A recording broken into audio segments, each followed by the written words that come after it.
IPL 2026-এ KKR তাদের পঞ্চম match খেলতে নামবে সিএসকে টিমের বিরুদ্ধে। টানা 3টি ম্যাচ হোম গ্রাউন্ডে খেলার পর এবার কেকেআর দল পৌঁছে গেছে চেন্নাইয়ের মাটিতে, যেখানে 14 এপ্রিল এমএ চিদাম্বরম স্টেডিয়ামে এই ম্যাচটি খেলা হবে। তবে চেন্নাইয়ের বিরুদ্ধে এই ম্যাচের আগে কেকেআর দল পেয়ে গেছে দারুণ একটা সুখবর। মাথিসা পাতিরানা এখন কেকেআর দলে জয়েন করতে চলেছেন। তাহলে কি সিএসকে বিরুদ্ধে এই ম্যাচেই পাতিরানা খেলবেন? আর কেকেআরের প্লেইং 11-এ কি কি পরিবর্তন দেখা যেতে পারে আলোচনা করব আজকের এই ভিডিওতে। তাই ভিডিওটা খুবই ইন্টারেস্টিং হতে চলেছে, শেষ পর্যন্ত অবশ্যই দেখবেন। ভিডিওটি লাইক করে চ্যানেলটিকে সাবস্ক্রাইব করে পাশে থাকা নোটিফিকেশন বেলটি প্রেস করতে ভুলবেন না।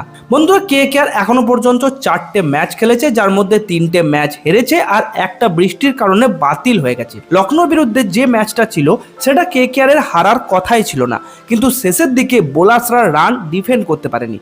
তো যেটা হয়ে গেছে সেটা হয়ে গেছে। এইবার আসি চেন্নাইয়ের বিরুদ্ধে ম্যাচের কথায়।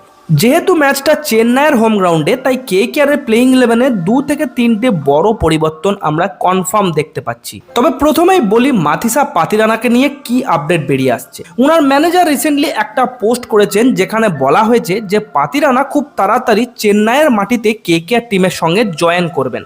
তিনি লিখেছেন, ডিজে ব্রাভো আর পাতিরানার যে কেমিস্ট্রি সেটা আমরা আগে সিএসকে টিমের হয়ে দেখেছি, আবার সেই একই কেমিস্ট্রি ভারতের মাটিতে আমরা এইবার দেখতে পাবো, তবে এবার অন্য কালারে, অর্থাৎ কেকেআরের জার্সিতে।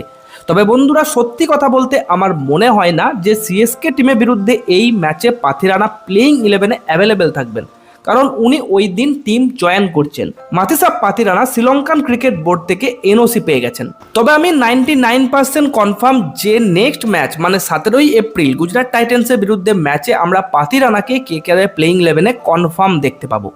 তাহলে বন্ধুরা, এইবার আসি পসিবল চেঞ্জ প্লেইং 11-এ কি কি হতে পারে। সবথেকে বড় পরিবর্তন, বরুণ চক্রবর্তীর কামব্যাক প্রায় কনফার্ম, আর ওনার জায়গায় নবদীপ সাইনিকে বাইরে বসতে হতে পারে। দ্বিতীয় চেঞ্জ, ফিন অ্যালেনের জায়গায় টিম সেইফার্টকে ওপেনিংয়ে সুযোগ দেওয়া হতে পারে।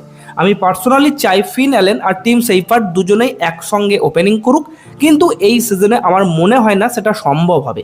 ফিন অ্যালেনের কাছে অনেকটা এক্সপেকটেশন ছিল, কিন্তু লাস্ট 3টে ম্যাচে ওনার পারফরমেন্স খুবই খারাপ যাচ্ছে। আর বন্ধুরা, রিঙ্কু সিং আর রমনদীপ সিং দুজনেই এই সিজনে একদমই ফর্মে নেই।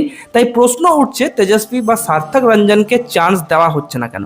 মুকুল চৌধুরী লখনৌর বিরুদ্ধে ফিনিশিং করে দেখিয়েছে, তাই তেজস্বীকেও ওই একই রোলে একটা সুযোগ দেওয়া উচিত। হয়তো তিনিও কেকেআরের হয়ে ম্যাচ পাল্টে দিতে পারেন। আর একটা গুরুত্বপূর্ণ বিষয় বন্ধুরা, সুনীল নারিনকে ওপেনিংয়ে পাঠানো উচিত, কারণ আমার মনে হয় সুনীল নারিনের সবথেকে ডেঞ্জারাস পজিশন হচ্ছে ওপেনিংটাই। আর আজিঙ্কা রাহানে পাওয়ার প্লে পর একটু স্লো খেলছেন, যার ফলে মিডিল ওভার্সে একদমই রান রেট কমে যাচ্ছে। রাহানেকে 3 বা 4 নম্বরে নামানো উচিত, বেটার অপশন হতে পারে। যদি আপনারা আইপিএলের অন্য ম্যাচগুলোও ফলো করছেন, তাহলে দেখবেন হাই স্কোরিং ম্যাচ হচ্ছে, বোলার তেমন ইম্প্যাক্ট ফেলতে পারছে না। কিন্তু কেকেআরের সবথেকে বড় সমস্যা বোলিং নয়, বরং ব্যাটিং আর মিডিল ওভার্সে স্লো হয়ে যাওয়া। লখনৌ টিমের বিরুদ্ধে ম্যাচটা যেভাবে কেকেআর শুরু করেছিল, তাতে কমসে কম 200 পৌঁছানো উচিত ছিল, আর সেটা হলেই ম্যাচটা কিন্তু সহজে কেকেআর জিতে নিতে পারত। তাহলে যাই হোক, সিএসকে টিমের বিরুদ্ধে কেকেআরের প্লেইং 11 কেমন হতে পারে বললে, আমার মনে হয় ওপেনিং করবেন ফিন অ্যালেন বা টিম সেইফার্ট এবং তার সাথে আজিঙ্কা রাহানে। এরপর থাকবেন ক্যামেরন গ্রিন, 4 নম্বরে আঙ্গাকিস রঘুবংশী, 5 নম্বরে রবম্যান পাওয়েল, 6 নম্বরে রিঙ্কু সিং, 7 নম্বরে রমনদীপ সিং অথবা তেজস্বী দাহিয়া, 8 নম্বরে অনুকূল রয়, 9 নম্বরে সুনীল নারিন, 10 নম্বরে কার্তিক ত্যাগী এবং 11 নম্বরে বরুণ চক্রবর্তী। আর ইম্প্যাক্ট প্লেয়ার হিসাবে আমরা বৈভব আরোরাকে দেখব। তাহলে বন্ধুরা, আমার মতে এমন হবে কেকেআর টিমের সম্ভাব্য প্লেইং 11। আপনাদের মতে সুনীল নারিনকে কি ফিন অ্যালেনের সঙ্গে ওপেনিংয়ে পাঠানো উচিত? নিচে কমেন্ট করে অবশ্যই জানাবেন। ভিডিওটি ভালো লাগলে একটা লাইক করবেন। আবার দেখা হবে পরের ভিডিওতে। ধন্যবাদ।